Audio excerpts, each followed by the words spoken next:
Here's a nice little edible garden. Those pretty happy flowers. We got pansies and violas as edible flowers. Then we have some kales, some lettuce. There's some mustard.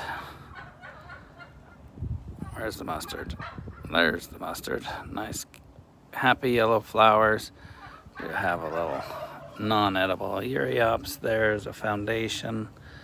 But look at what you can do with just some pretty little vegetables. And when the lettuce, you could eat them, but when they go to flower, it's got a happy little garden.